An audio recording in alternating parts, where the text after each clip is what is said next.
Bonjour à tous et bienvenue pour cette première vidéo consacrée à la première partie du chapitre 3, la reproduction humaine.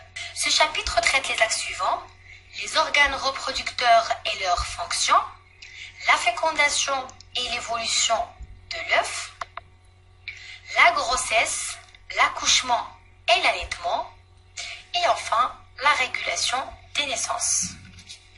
Dans cette vidéo, on va voir seulement la première partie, donc on va parler des organes reproducteurs et leurs fonctions, et on va voir les manifestations de la puberté, l'appareil reproducteur chez l'homme et la femme, et le rôle des glandes génitales. Et bien sûr, je mettrai à votre disposition les autres axes dans les prochaines vidéos, Inch'Allah. Vous êtes prêts? Allez, on commence. Vous savez que l'homme possède l'appareil reproducteur dès sa naissance, mais cet appareil reproducteur n'est fonctionnel qu'après l'âge de la puberté. C'est-à-dire, avant puberté, on est incapable de se reproduire.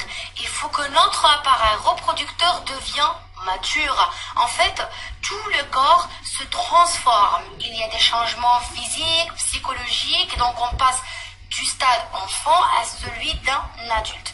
Notre organisme acquiert la capacité à se reproduire et c'est cette transformation, ce passage de l'enfant à l'adulte que l'on appelle puberté. Donc on va voir premièrement qu'est-ce que c'est que la puberté et on va déterminer les manifestations de la puberté, puis on va connaître la structure de l'appareil reproducteur masculin et féminin, où et comment sont produites les gamètes mâles et femelles. Alors, comme j'ai dit tout à l'heure, la puberté est une période de la vie où le corps passe de l'état d'enfant à celui d'adulte.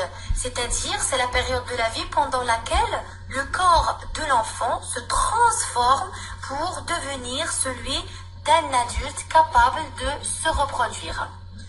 Elle se manifeste par des changements physiques, psychologiques et l'appareil reproducteur devient mature. C'est-à-dire que pendant cette période, on observe des changements physiques et psychologiques chez les filles et chez les garçons et l'appareil reproducteur devient mature. Voilà les manifestations de la puberté. On commence par les filles. Alors chez les filles, les transformations commencent entre 9 à 16 ans. Et les premiers signes de la puberté sont une accélération de la croissance, un élargissement du bassin et l'augmentation du volume des seins, la pousse des poids sur le pubis et sous les aisselles, la croissance des ovaires ainsi que les règles menstruelles. Chez les garçons, les transformations commencent entre généralement 12 à 17 ans. Et donc le corps commence à grandir et les muscles se développent avec l'élargissement des épaules, l'apparition des poids sur le pubis, sous les bras, sur le visage et les membres, le développement du pénis et des testicules. On a aussi un changement de la voix et l'apparition des premières éjaculations, c'est-à-dire l'émission du sperme par le pénis. Donc avec toutes ces manifestations, c'est-à-dire les changements de la puberté, le corps acquiert la capacité de transmettre la vie, c'est-à-dire de se reproduire. En bref, avant la puberté, on a des caractères primaires, dites primaires parce qu'ils sont là dès la naissance. Donc on parle de l'appareil reproducteur féminin chez la fille et de l'appareil reproducteur masculin chez le garçon. Attention, cet appareil reproducteur ne commence à fonctionner qu'après la puberté. Après la puberté, on a des caractères sexuels secondaires qui vont apparaître. Ce sont les manifestations qu'on a vues tout à l'heure. Et l'appareil reproducteur commence à fonctionner. Donc chez la fille, l'appareil reproducteur féminin va produire les ovules, les gamètes femelles.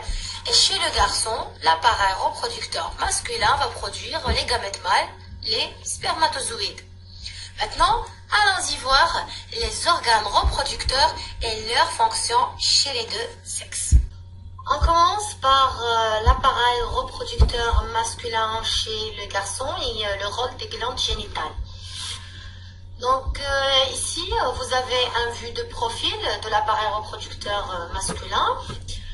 On reconnaît ici la fente de l'intestin avec le rectum. Là, nous avons un enveloppe de testicules. Vous voyez, donc c'est comme un sac allongé verticalement. C'est ce qu'on appelle bourse. À l'intérieur des bourses, il y a les testicules, il y a l'épididyme ici, attaché aux testicules et connecté à ce tuyau que l'on appelle canal déférent. Alors, les spermatozoïdes formés au niveau des testicules vont être stockés dans l'épididyme et quand il y a besoin de faire sortir, ces spermatozoïdes vont passer par ce canal dit déférent, donc ils vont passer par ce chemin et hop, ils vont sortir. Alors ici on a la vessie et ce tuyau lié à la vessie, c'est celui qui va permettre l'évacuation de la vessie. Mais non pas ça seulement, il va permettre aussi l'évacuation des spermatozoïdes. Comment? Alors, voyons ici cette canal déférent qui remonte, il va ensuite passer par l'issue de la vessie et va venir se connecter à ce tuyau. Et donc, cette jonction de ces tuyaux va donner un seul tuyau qui évacue soit l'urine qui vient de la vessie, soit les spermatozoïdes provenant des testicules. C'est ce qu'on appelle urètre. À l'arrivée des spermatozoïdes, il y a donc deux éléments ici. Il y a la vésicule séminale qui produit des substances visqueuses riches en albumine et en fructose. Et ici, la prostate qui produit un liquide laiteux. Et donc, ici, les spermatozoïdes vont rencontrer le liquide nourricier de la vésicule et de la prostate et ils vont se mélanger. Et à partir de ce moment-là, nous avons du sperme, c'est-à-dire du liquide plus spermatozoïde. Ce sperme va continuer son circuit, son chemin et va sortir par l'orifice urogénital, orifice c'est-à-dire ouverture, urogénital parce qu'il va permettre la sortie soit de l'urine, soit des cellules sexuelles, c'est-à-dire des gamètes. Donc uro, parce qu'il va permettre la sortie de l'urine, génital, et aussi il va permettre la sortie des spermatozoïdes, des gamètes mâles. Et voilà donc, le sperme va sortir par l'orifice urogénital qui se trouve à l'extrémité du pénis. Et donc cet élément-là, ce qu'on appelle le pénis. Maintenant, on va voir plus en détail où se forment les spermatozoïdes et comment. Voyons cette image qui montre une coupe schématique d'un testicule avec des dizaines de millions de tubes séminifères. Ces tubes séminifères finissent par se terminer par un seul tube que l'on appelle la canal épididyme. Alors si on fait une coupe dans un tube séminifère, donc on observe que c'est un tube creux dans lequel il y a des filaments et ces filaments que l'on voit là, ce sont des filaments de spermatozoïdes. On a vu déjà dans les séances précédentes qu'un spermatozoïde est constitué par une tête contenant un noyau, la pièce intermédiaire et le flagelle. Et donc ici, dans cette coupe de tubes séminifères, ces filaments, ce sont donc les flagelles des spermatozoïdes. Alors, en ce qui concerne la formation des spermatozoïdes, donc il y a ici au niveau du paroi de tubes séminifères des cellules qui vont subir une série de divisions cellulaires et à la fin de ces divisions cellulaires, on va obtenir des spermatozoïdes. Donc en bref, les cellules du paroi de tubes séminifères produisent les spermatozoïdes à travers une série de divisions cellulaires, ces spermatozoïdes séjournent, c'est-à-dire restent stockés environ 2 semaines dans l'épididyme, et quand il y a besoin de faire sortir, ces spermatozoïdes vont passer par le canal déférent, et en arrivant ici où il y a la vésicule séminale et la prostate, ces spermatozoïdes vont se mélanger avec les sécrétions de la prostate et de la vésicule séminale. Le tout constitue le sperme qui sort à travers l'orifice urogénital du pénis au moment de l'éjaculation.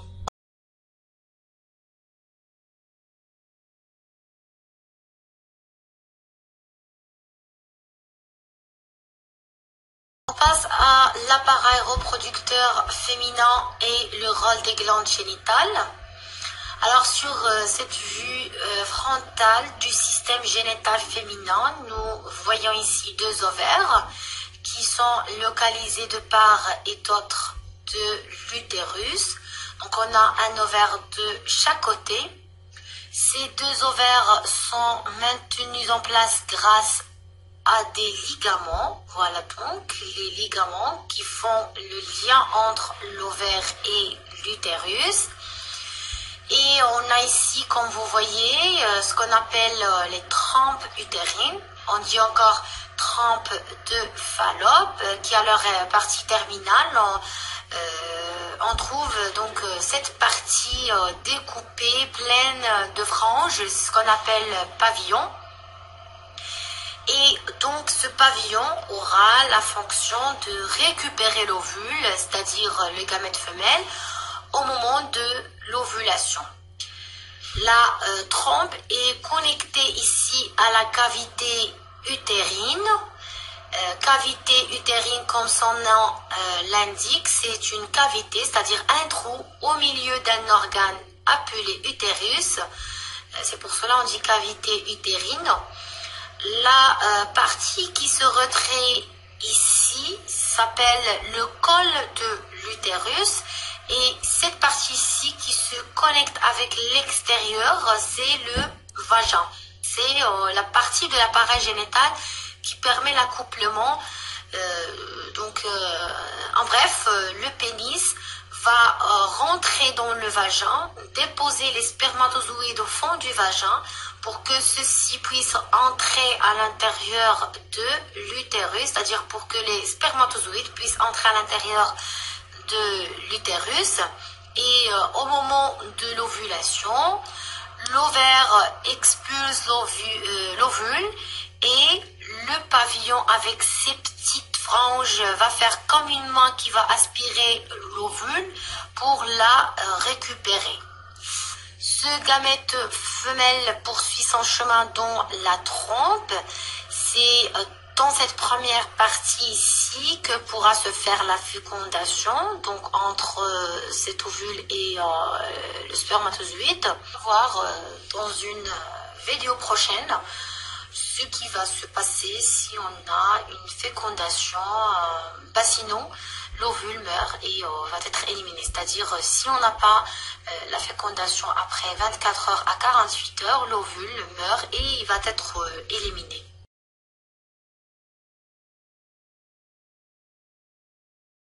Alors maintenant, on va voir plus en détail où et comment se forment les gamètes femelles. Voici une coupe de l'ovaire d'une jeune femme. Vous voyez donc l'ovaire est constitué d'un nombre limité de ces unités de différentes tailles. C'est ce qu'on appelle follicules. Donc on a des follicules de différentes tailles et chaque follicule contient un ovule qui va être expulsé au moment de l'ovulation. Au début, le follicule est petit, on dit jeune, follicule jeune. Après, cette follicule va se développer et accroître, il va augmenter de taille et il va devenir mûr. Donc, on dit ici follicule mûr. À ce moment-là, Lorsqu'il devient mûr, donc il va s'éclater et libérer l'ovule à l'extérieur de l'ovaire. C'est l'ovulation. Le reste va se dégénérer et ensuite éliminer. C'est ce qu'on appelle corps jaune. Donc on distingue à l'intérieur de l'ovaire la phase folliculaire qui correspond à la maturation des follicules et la phase post-ovulatoire qui correspond à la régression du corps jaune ou à la dégénération donc du corps jaune. Cet événement se produit environ une fois tous les 28 jours, depuis la puberté jusqu'à la ménopause. On dit donc la libération de l'ovule est périodique. Une petite remarque ici, à la différence de l'homme qui peut produire les spermatozoïdes de façon continue de la puberté et durant toute la vie, la femme dispose d'un stock de nombre limité d'ovules. À chaque mois, on a ovulation et donc à l'âge de 45 ans, l'âge de la ménopause, on se retrouve avec un stock d'ovules épuisé. Le fonctionnement des ovaires s'achève et la femme devient incapable de se reproduire.